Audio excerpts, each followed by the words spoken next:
Assalamualaikum warahmatullahi wabarakatuh. Halo teman-teman semua, perkenalkan nama aku Pani Nur Arifin dengan NIM 23141015, Prodi Ekonomi Syariah kelas 3D dengan hobi memasak. Nah, di kesempatan kali ini aku mau ngebahas tentang 4 pertanyaan.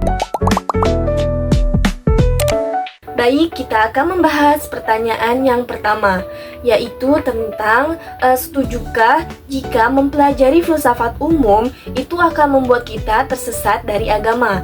Nah, bertanya tentang setuju atau tidak setuju di sini saya memiliki ada 2 alasan.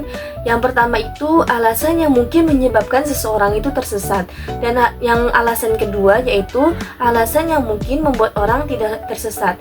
Nah, kita akan bahas satu persatu. Alasan yang mungkin menyebabkan seseorang tersesat dalam mempelajari filsafat umum, yang pertama itu yaitu keraguan dan pertanyaan. Nah, filsafat mendorong pemikiran yang kritis dan pertanyaan tentang asumsi dan keyakinan. Inilah yang memicu seseorang itu tersesat terhadap agamanya. Baiklah, alasan selanjutnya itu yaitu pengenalan perspektif baru. Nah, filsafat itu memperkenalkan berbagai perspektif baru dan pandangan. Nah, seperti itu ateisme atau pluralisme. Nah, ini dapat menyebabkan keraguan dan keyakinan pada seseorang. Nah, kemudian alasan yang memungkinkan seseorang itu tidak tersesat dalam mempelajari filsafat itu, yang pertama itu pemahaman yang lebih dalam. Nah, filsafat dapat membantu memperdalam pemahaman tentang agama dan keyakinan. Yang kedua itu kritik konstruktif. Nah, filsafat dapat membantu memperbaiki dan memperkenalkan keyakinan agama dengan menentang asumsi dan dogma. Oke, lanjut ke pertanyaan yang kedua. Nah, di sini pertanyaannya itu tentang hubungan antara ontologi, epistemologi, dan aksiologi.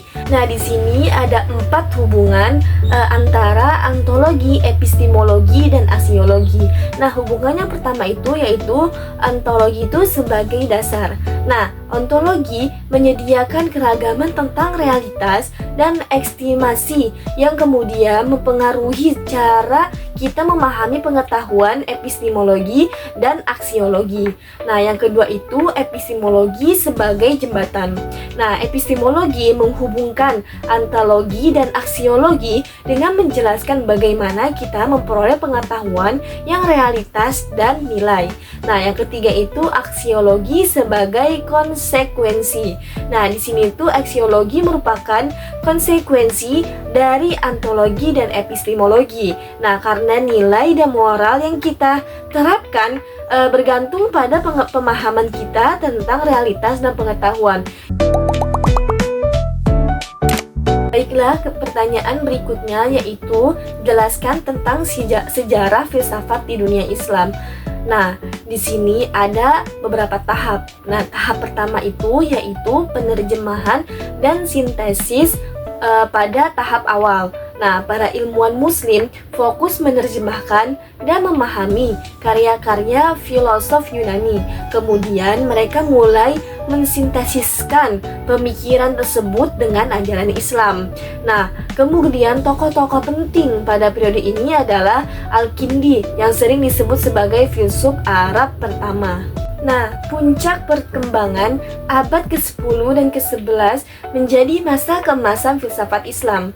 Tokoh-tokoh seperti Al-Farabi dan Ibnu Sina menghasilkan karya-karya yang monumental yang membahas berbagai isu filosofi seperti metafisika, epistemologi, dan etika. Baiklah, ke pertanyaan yang terakhir yaitu tentang kesan mata kuliah filsafat umum. Nah, di sini tuh bagi saya pribadi kesannya itu sangat membuka wawasan. Jadi, filsafat umum memperkenalkan konsep-konsep baru dan memperluas pemahaman tentang realitas. Jadi, kita sebagai mahasiswa perlu menganalisis terlebih dahulu tentang informasi atau pengetahuan yang telah kita terima. Baik, mungkin cukup sekian dari saya. Wassalamualaikum warahmatullahi wabarakatuh.